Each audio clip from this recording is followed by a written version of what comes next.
Muy bien, Dios te bendiga. Más todavía.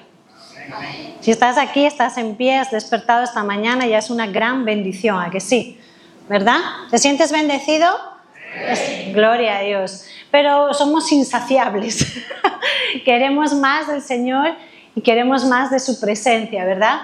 Queremos acercarnos un poquito más a su corazón y este es el deseo para mí en esta mañana, que tú y yo a través de su palabra podamos acercarnos un poquito más al corazón de Dios y podamos ser bendecidos, pero mira, no solo bendecidos porque lo necesitemos nosotros, sino también bendecidos para bendecir a otros, pensando siempre no solo en nosotros, sino también siendo generosos con aquellos que nos rodean. Amén. No solo somos generosos con ayuda material o económica, somos generosos cuando compartimos nuestra fe, cuando compartimos lo que el Señor hace en nuestras vidas, cuando contagiamos con el gozo del Señor, cuando contagiamos con la paz que viene de Él. Ahí estamos siendo también generosos. Así que deseo de corazón, y es mi oración, que puedas salir en esta mañana bendecido, porque seguro como yo lo necesitas, pero que también cuando salgas afuera puedas bendecir a otros con esa bendición que te llevas. Amén. Así que mira, si me ayuda Samuel, el título de la predicación de hoy es Un hogar bendecido. ¿Quién no quiere un hogar bendecido? Todos anhelamos un hogar bendecido, pero ¿qué es un hogar bendecido? ¿Qué es un hogar que puede decir el Señor nos está bendiciendo? ¿Es un hogar sin problemas? ¿Es un hogar sin problemas? ¿Es un hogar sin luchas? ¿Sin dificultades? ¿Donde todo es de color de rosa y nos llevamos súper bien todos? No, ¿verdad?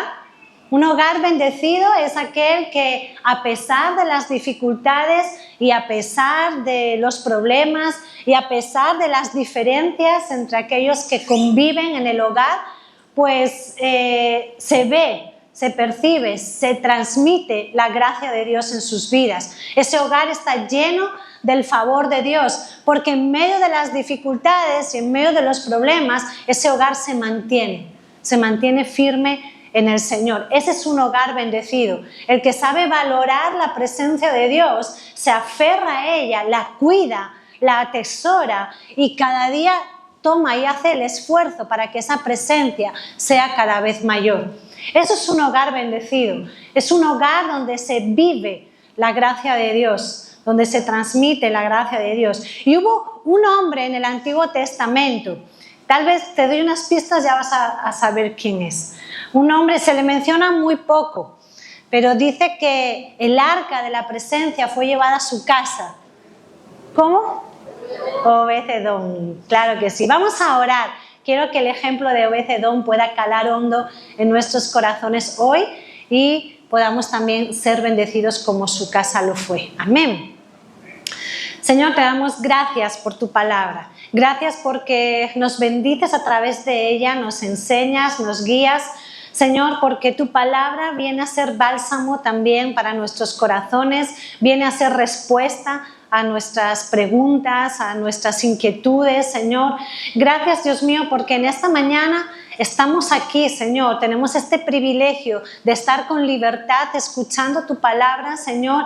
Y por eso te ruego que sepamos aprovechar este momento, que sepamos, Señor Jesús, poner todo nuestro corazón para escuchar tu voz. No queremos, Señor, nada humano. Lo que anhelamos es aquello que viene de tu corazón, Señor, para todos y cada uno de los que estamos aquí. Oro de manera especial por aquellos que batallan ahora con sus pensamientos, aquellos que tal vez les esté costando concentrarse, les esté costando rendir su corazón en esta hora, aquellos que tal vez están preocupados, ansiosos. Señor, te pido que les ayudes, Señor, a calmar su alma y a poder escuchar con atención tu palabra para que también puedan ser bendecidos. En el nombre de Jesús. Amén. Amén. Amén. Muy bien. Pues Obed-Edom, dice en Primera de Crónicas 13:14, dice: y el arca de Dios estuvo con la familia de Obed-Edom en su casa 3 meses, y bendijo Jehová la casa de Obed-Edom y todo lo que tenía. El arca era un cofre sagrado, estaba hecho con madera de acacia y revestido de oro y simbolizaba la presencia de Dios. Entonces imagínate, de pronto Obed-Edom tiene la oportunidad de recibir en su casa el arca de la presencia de Dios. Obed-Edom abre la puerta de su casa para que entre ese arca, que no era un cofre cualquiera, no era una caja cualquiera, no era un mobiliario cualquiera, contenía y llevaba la presencia de Dios. Qué privilegio, ¿no?, para Obed-Edom. Y cuando este fue llevado a su casa, dice que su familia y todo lo que tenía fue bendecido. Y fue bendecido de una manera muy especial, y vamos a hablar de ello un poco más tarde, pero quiero que veamos por qué y en qué contexto llega el arca de la presencia de Dios a la casa de Obed-Edom. Así que vamos a retroceder unos versículos. Si tienes ahí tu Biblia, busca de nuevo Primera de Crónicas, ¿ok? Capítulo 13, versículos del 1 al 14. ¿Estamos todos ahí? Primera de Crónicas 13. Quiero que sigas con atención esta lectura, por favor. Fíjate bien en todo lo que vamos a leer, porque es el contexto, es lo que nos explica cómo llegó a parar el arca de la presencia al hogar de esta familia. ¡Ay, que me dejé mi Biblia yo ahí abajo! Tan emocionada con la certificación que me quedé. Siempre lo tengo anotado y esta vez no lo escribí porque son muchos versículos. Ahí vamos, capítulo 13. Vamos a leer hasta del versículo 1 al 14. Dice: entonces David tomó consejo con los capitanes de millares y de centenas y con todos los jefes. Y dijo David a toda la asamblea de Israel: si os parece bien, y si es la voluntad de Jehová nuestro Dios, enviaremos a todas partes por nuestros hermanos que han quedado en todas las tierras de Israel, y por los sacerdotes y levitas que están con ellos en sus ciudades y ejidos, para que se reúnan con nosotros. Y traigamos el arca de nuestro Dios a nosotros, porque desde el tiempo de Saúl no hemos hecho caso de ella. Y dijo toda la asamblea que se hiciese así, porque la cosa parecía bien a todo el pueblo. Estos primeros versículos nos indican que el arca de Dios, el arca de su presencia, no estaba en medio de su pueblo, estaba en otro lugar, como consecuencia de que en su momento los filisteos la habían robado, pero cuando la tuvieron en su poder, el arca se manifestó y Dios no les permitió a los filisteos tener paz.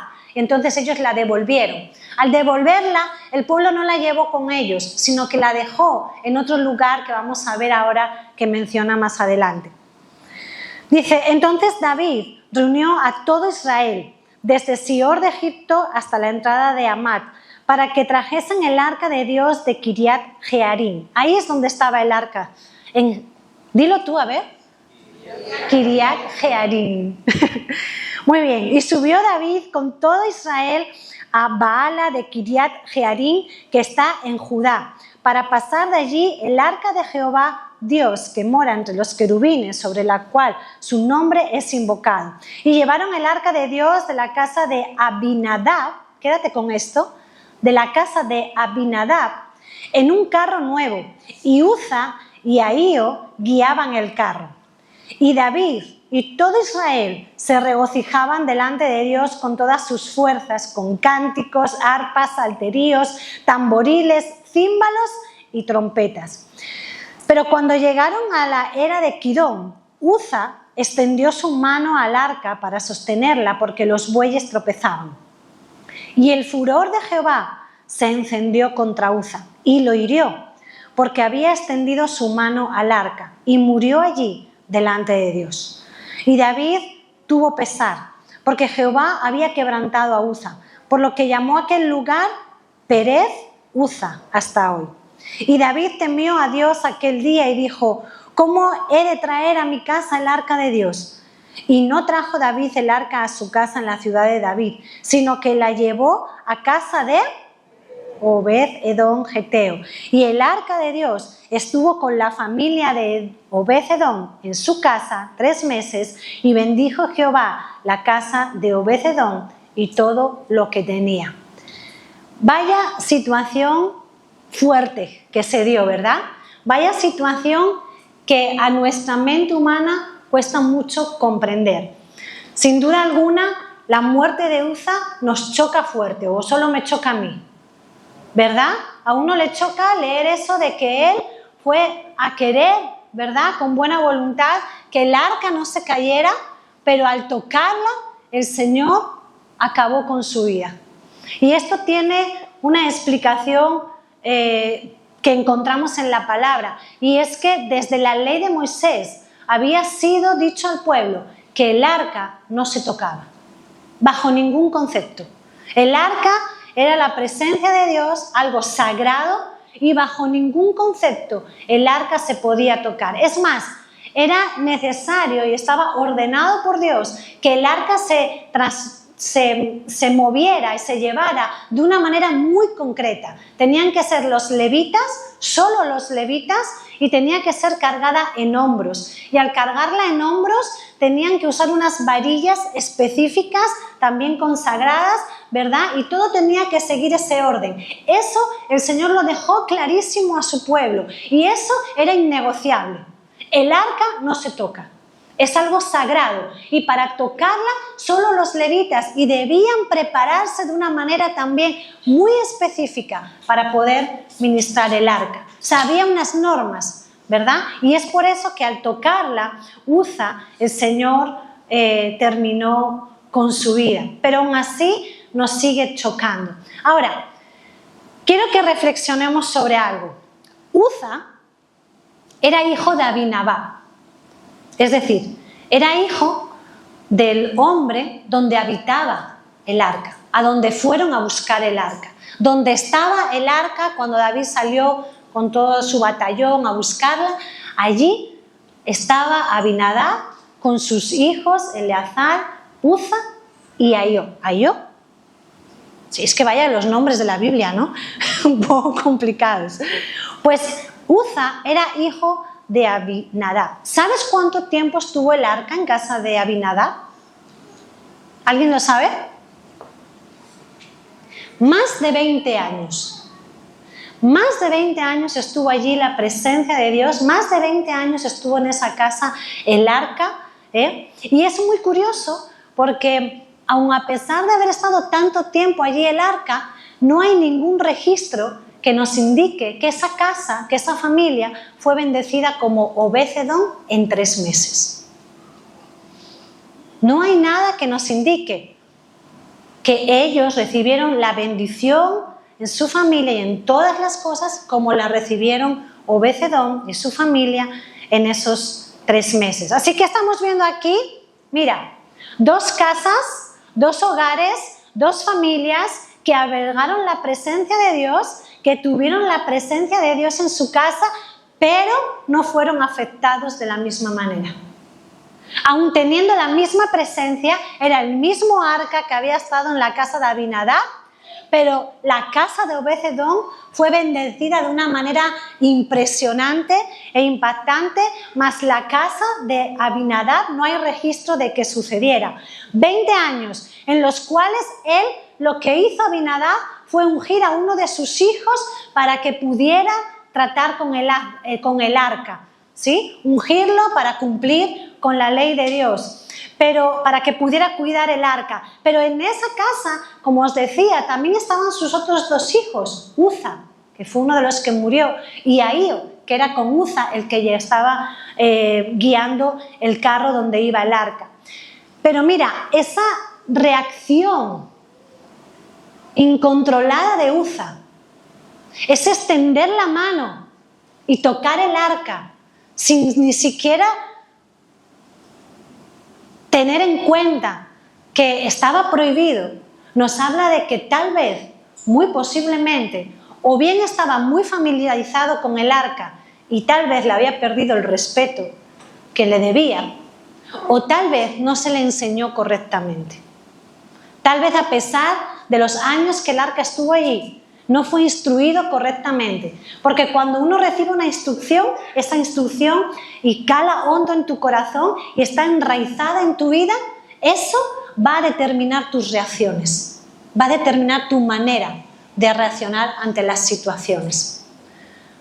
Sin embargo, en la casa de Obed-Edom estuvo 3 meses y dice que todas sus cosas fueron bendecidas. Su linaje fue transformado por completo. Sus hijos y aun sus nietos fueron puestos como porteros del tabernáculo al cuidado del arca. Dice en Primera de Crónicas 26, del 4 al 8, está hablando de los porteros del tabernáculo. Y mira lo que dice. Dice, los hijos de Obed-Edom, 8 hijos de Obed-Edom, Semaías el primogénito, Jozabad el segundo, Joa el tercero, el cuarto Sacar, el quinto Natanael, el sexto Amiel, el séptimo Isacar, el octavo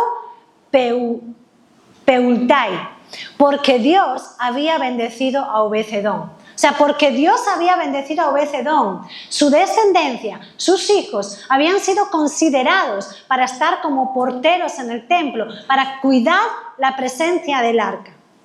Como decíamos el otro día en casa, iban a ser los seguratas del tabernáculo. Ellos iban a estar ahí cuidando, ¿verdad? Y sigue diciendo, también de Semaías, que es el primogénito de Obed-Edom, nacieron hijos que fueron señores sobre la casa de sus padres, porque eran varones valerosos y esforzados. Los hijos de Semaías, Otni, Rafael, Obed, Elzabad y sus hermanos, hombres esforzados. Asimismo Eliú y Samaquías, todos estos de los hijos de Obed-Edom. Dice que todos estos de los hijos de Obed-Edom, ellos con sus hijos y sus hermanos, hombres robustos y fuertes para el servicio. 62 de Obed-Edom. Fíjate la bendición que recibió Obed-Edom en solamente 3 meses que el arca estuvo en su casa. Sin duda alguna hubo algo diferente entre las dos casas. Sin duda alguna hubo algo en la casa de Obed-Edom que faltó en la casa de Abinadab. Algo diferente que marcó o que provocó que la presencia de Dios tuviera un efecto mucho más impactante en la casa de Obed-Edom que en la casa de Abinadab. Pero ambos tuvieron la oportunidad de tener el arca en su casa. No sé a ti, pero a mí esto me da mucho que pensar. A mí esto me hace reflexionar. Los dos tuvieron la oportunidad, pero no recibieron o no impactó igual en la casa de los dos. Estas evidencias, como digo, nos hacen mucho pensar, ¿no? Es curioso, al menos para mí, y alarmante. A mí me alarma y me hace pensar, Señor, yo quiero que mi casa sea bendecida. Yo quiero que mi casa sea bendecida como fue bendecida la de Obed-Edom. Yo no puedo decir que Abinadab en su casa hiciera algo malo, porque no hay registros tampoco de eso, ni nada que pueda indicarlo con seguridad. Pero está claro que en 20 años tampoco hay registros de que fuera bendecido como Obed-Edom. Y su hijo, ante una situación como la que se dio, en la que el arca se iba a caer, su reacción fue más humana que espiritual. Fue más conforme a su razonamiento humano que conforme al razonamiento de la ley, que decía que el arca no se podía tocar. Así que quiero dejarte muy brevemente 3 enseñanzas que se ven reflejadas en estas 2 casas, pero que realmente las encontramos a lo largo de toda la palabra de Dios. Y podríamos extraer muchas más. Son enseñanzas que nos ayudan a que nuestra vida, a que nuestro hogar, a que nuestra familia sea bendecida por la presencia de Dios. Y quiero matizar algo. No quiero que en tu cabeza esté el concepto de que familia es solo los 2 padres y los hijos. Hay familias que por circunstancias son la madre y los hijos. Hay familias donde solo está el matrimonio. Hay familias a veces que son hermanos conviviendo juntos. Pero es familia, es un hogar. Y lo que queremos y anhelamos y en lo que estamos orando en esta casa es que cada hogar pueda ser bendecido como fue bendecido Obed-Edom. Que en cada hogar donde está la presencia de Dios, la presencia impacte tanto en la vida de cada uno de los que están en ese hogar, que traspase de generación a generación. Que los que vengan detrás puedan ser también absorbidos por esa bendición. Te dejo 3 enseñanzas que sospecho que no son nuevas para ti como no lo son para mí, pero que a veces descuidamos y en las que la palabra hace muchísimo hincapié. La primera de ellas es que el hogar debe ser instruido en la palabra de Dios. En nuestro hogar, seamos los que seamos, los padres con los hijos, los hermanos, los hijos, no sé, como sea tu casa, tal vez el padre con los hijos, como sea, el hogar, en el hogar, tiene que hablarse, tiene que enseñarse la palabra de Dios. Tiene que ser instruida la palabra de Dios. Dice en Proverbios 22:6, instruye al niño en su camino. ¿Y qué va a pasar? ¿Ves cómo lo sabes?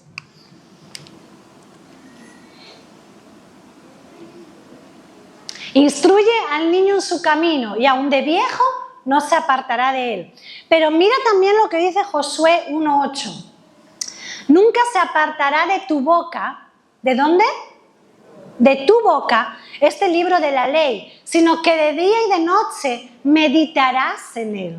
¿Quién tiene que meditar en él? Tú y yo. ¿A quién le está hablando? Le estaba hablando a Josué. Estaba diciendo, tú, o sea, es algo personal, tú no dejes de meditar en mi palabra. Es como diciéndole, instrúyete tú para poder instruir tu hogar. Entonces, hay un mandamiento de parte de Dios para que un hogar sea bendecido. Y es que tú tienes que instruir al niño para que no se aparte del camino. Y también tú tienes que instruirte a ti mismo en la palabra. Tienes que meditar en ella. No puedes apartarla de tu boca para que tu vida sea bendecida. Dice el versículo completo, nunca se apartará de tu boca este libro de la ley, sino que de día y de noche meditarás en él, para que guardes y hagas conforme a todo lo que en él está escrito, porque entonces harás prosperar tu camino y todo saldrá bien. ¿Cuándo va a salir todo bien? Cuando tú y yo meditamos en la palabra y la ponemos por práctica. ¿Cuándo nuestros hijos van a permanecer en el camino y entonces seremos un hogar bendecido? Cuando en ellos estemos sembrando continuamente la palabra de Dios, desde pequeños. Porque no se van a apartar, porque tú y yo seamos muy conocedores de muchas cosas. No se van a apartar porque la palabra va a hacer su efecto en ellos. Medita tú e instruye al niño. Uza osó tocar el arca.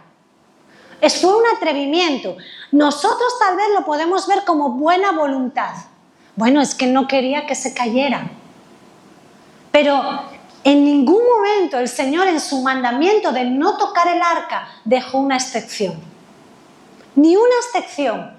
El Señor dijo, no toques el arca, que nadie toque el arca. Y Él mismo asume las consecuencias de sus propios mandamientos. No hace falta que nosotros pongamos la mano para que la presencia de Dios no se dé un golpe. Dios es suficiente.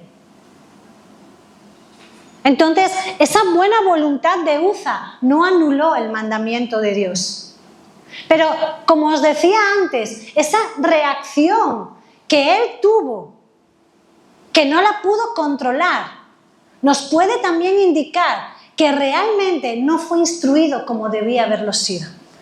Que realmente no hubo una preocupación, una ocupación de que se enraizara bien en su corazón, que el arca es la presencia de Dios y es sagrada y nadie la toca.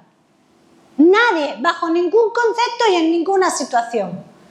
Es más, con razón, nos dice la palabra en Deuteronomio 6, del 6 al 7, grábate en el corazón estas palabras que hoy te mando. Incúlcaselas continuamente a tus hijos. Háblales de ellas cuando estés en tu casa y cuando vayas por el camino, cuando te acuestes y cuando te levantes. Con razón, el Señor nos está diciendo, instruye al niño, pero escucha, instrúyelo continuamente. No solo cuando puedes, no solo cuando tienes ganas, no solo cuando no has trabajado 10 horas, no solamente cuando todo está bien, sino continuamente y en toda situación y cada día, de día y de noche, instruye al niño en su camino. Pero tú, primeramente, como acabamos de leer, grábate en el corazón estas palabras. Grábatelas. Eso es un trabajo que tenemos que hacer. Grabar esas palabras en nuestro corazón. Mira, a veces uno lee un versículo y ¡pum! Un flechazo. Se queda ahí. ¿Te ha pasado eso alguna vez? Lees algo y se queda ahí, ya no lo olvidas nunca más. Pero hay otras cosas que no se quedan tan grabadas. Hay otras cosas que no es tan fácil de enraizar en nuestro corazón porque a veces choca contra nuestro carácter o choca contra una creencia o contra una mentira que hemos atesorado por años y cuesta que eso eche raíz en nuestra alma. Va a haber que insistir, insistir e insistir. Siempre me acuerdo cuando hablo de esto, de cuando Isaí era pequeño y siempre estaba malo. Siempre se recuperaba una bronquiolitis y a la semana tenía otra. Y me acuerdo que un día me decía la pediatra, mira, esto es como si tú quisieras abrir una lata a base de golpes. Para que al final acabe rompiendo tienes que golpear y golpear y golpear. Y ella me decía, a base de Ventolin abriremos sus bronquios. A base de que insistas y que seas constante en ponerle su Ventolin, su nebulización, cada X tiempo que necesita, esos bronquios van a acabar abriendo. Y a base de que nosotros insistamos, repitamos la palabra, insistamos, y repetirla no es solamente, ven aquí hijo, te voy a leer la palabra. El Señor dice, amarás al Señor tu Dios por encima. No se trata de eso. Se trata de que con tu vida, con tu ejemplo, con tu trato, con tus palabras, le transmitas a tu hijo, mira hijo, sé que te has visto, lo has pasado mal, pero está mal mentir. Yo sé que tal vez has pasado un mal rato y sé que igual, pero no está bien, la palabra nos lo dice. No hace falta que le des un bibliazo, no hace falta que le saques la Biblia y hagas un juicio. Pero sí le puedes enseñar con amor, como el Señor nos enseña a nosotros. Esa casa es bendecida, porque la palabra está guiando. La palabra está calando en el corazón de los que habitan esa casa y sabrán cómo tienen que encaminarse. No se trata solamente de instruirnos y de que podamos escucharla y de que podamos repetirla. Tenemos que aplicarla. Se trata de obedecer la palabra. Nosotros tenemos que ser obedientes a la palabra, aunque a veces nos vuele la cabeza. Aunque a veces diga, no puede ser, como ahora, no me lo puedo creer. ¿De verdad, Señor, acabaste con Uza por intentar que tu arca no cayera? Pero si el hombre intentó hacer algo bueno. Yo sé que humanamente a nosotros nos cuesta entenderlo, pero realmente es justo porque Dios había advertido. Dios no faltó, Dios no falló ahí. Él simplemente aplicó su palabra, aplicó sus mandamientos. ¿Quién tiene que obedecerlos? Tú y yo, ¿verdad? Si no los obedecemos, si no los ponemos por práctica, seremos, como dice la palabra, tan solamente oidores o conocedores. Y no sabremos muy bien lo que dice la Biblia, pero no va a hacer el efecto que queremos que haga sobre nuestra casa. Textos como 1 Samuel 15:22 y Juan 14:15 dicen que la obediencia es mejor que los sacrificios y que si le amamos, obedezcamos sus mandamientos. También tenemos Proverbios 28:14 que dice que bienaventurado el hombre que siempre teme a Dios, mas el que endurece su corazón caerá en el mal. ¡Wow! Lucas 11:28 dice que dichosos los que escuchan la palabra de Dios y la obedecen. Bendecidos, fortalecidos, guiados, enseñados, cuidados, protegidos, son los que escuchan la palabra, la escudriñan y la obedecen. Eso, ¿queremos bendición para nuestros hogares? apliquemos la palabra de Dios. Hagamos que su presencia en nuestro hogar repercuta en bendición como hizo con Obed-Edom. Pero quiero aclarar algo importante. Obedecer no es simpatizar con los mandamientos de Dios. ¡Ay, qué bueno este mandamiento! ¡Qué bien suena! ¡Ay, cuánta sabiduría hay en la palabra! ¿Verdad? ¡Oh, qué bueno esto! Si todo, ¡guau! Es que, ¿verdad? Si el mundo aplicara los mandamientos del Señor, estaría de otra forma. No se trata de simpatizar, se trata de aplicar, de comprometernos a obedecerla. La obediencia es un compromiso que hacemos con la palabra de Dios. Es un compromiso que hacemos con Dios, a que aunque el arca parezca que va a caer, yo no voy a meter la mano, porque Dios ha dicho que no toque el arca. Y tal vez yo no lo entiendo, pero mi compromiso es obedecer y confiar. El Señor sabe. Ahí sí que podemos decir, el Señor sabe. Yo he hecho lo que Él me ha pedido. Cuidado porque somos, y me incluyo, muy dados a justificar nuestra desobediencia.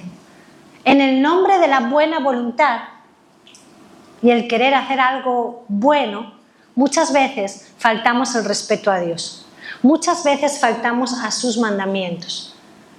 Muchas veces le quitamos valor, le quitamos importancia, los minimizamos para adaptarlo a lo que a nosotros nos parece que es mejor. Hombre, Señor, mejor hubiera sido que el arca no cayera. Pero es que yo no quiero que toques el arca. Ya, Señor, pero es que si se cae y se rompe, es que eso no es tu problema. Lo que yo quiero es que tú no toques el arca. Es mi mandamiento. Yo soy la que pongo las normas. Te pregunto algo. ¿Cómo te sentaría que alguien a quien amas mucho y a quien quieres mucho, que alguien de tu familia viniera a tu casa y se saltara tus normas? ¿Cómo te sentaría que empezara a criticar tus principios con buena voluntad, para tu bien? Mira, Amarildo y Kelly, es que yo creo que esta norma que es que, a ver, os pasáis. Don es un niño, dejarle que se suba por las paredes y pinte las paredes, es que es un niño, es que os pasáis. ¿Cómo te sentaría a ti eso? ¿Cómo te sentaría que alguien venga, que dice que te quiere, que te ama, pero viene a tu casa y se salta tus normas? Y hace lo que le da la gana y le da igual si a ti te parece bien o mal. Y encima te hace sentir mal a ti. No, es que te pasas, es que eres muy duro, Giovanni, con esa norma. Es que mira que no, que perdona, yo moví la botella por bien. O sea, ya, pero es que la botella tiene que estar aquí. No, pero es que mira, aquí queda mejor. Ya, pero es que este es su lugar, es mi casa. Son mis normas. No tienes que cambiarlas. No tienes que modificarlas. Me amas, me quieres, dices que eres mi amigo, que eres mi familia y vienes a mi casa a cambiar mis normas. ¿Cómo te sienta a ti eso? A mí me sienta fatal. O sea, que cuando vengas a mi casa no se te ocurra cambiar mis normas. ¿Verdad que no cae bien eso? ¿Verdad que genera como una tirantez, un mal ambiente, un mal rollo, como diríamos? ¿Cierto? ¿Por qué nosotros nos atrevemos a hacerlo con Dios? ¿Por qué nosotros nos atrevemos a cambiar sus normas, a minimizarlas, a justificar que las saltamos? ¿Por qué lo hacemos? Tal vez nos hemos familiarizado tanto como le pasó a Uza, que estaba tan familiarizado ya con la presencia de Dios que le llegó a perder el respeto. Espero que no. Espero que no. Obediencia. Obediencia a la palabra. Obediencia a sus mandamientos aun cuando no los entendemos. Y tercero y último, mira, la presencia de Dios no es cualquier cosa. Ese arca no era un cofre como el que yo tengo para guardar mis pendientes. Ese arca era la presencia del Creador del universo. Ese arca era la presencia del que da aliento a ti y a mí para que podamos respirar.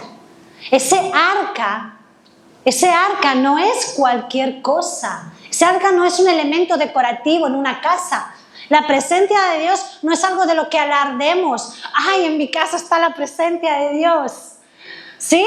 A ver, que se sienta si está. No es un elemento decorativo. Tú y yo no somos dignos de la presencia de Dios. Es un regalo precioso que el Señor nos ha dado y que ha sido pagada a precio de sangre. Nos la ha dado Él porque ha querido. Nos permite estar en su presencia porque así le ha placido, por amor. Es un regalo que tú y yo deberíamos atesorar y cuidar porque mira, te recuerdo algo, en la presencia de Dios hay plenitud de gozo. Ese gozo tú y yo lo necesitamos. La presencia de Dios es donde somos renovados, donde somos corregidos, enseñados. En la presencia de Dios somos restaurados, en la presencia de Dios somos levantados. Cuando su presencia la notamos y la percibimos, somos transformados. Ahora, ¿qué pasa? Que la presencia ya no se transporta en un arca, en un cofre. La presencia de Dios hoy se vive por fe.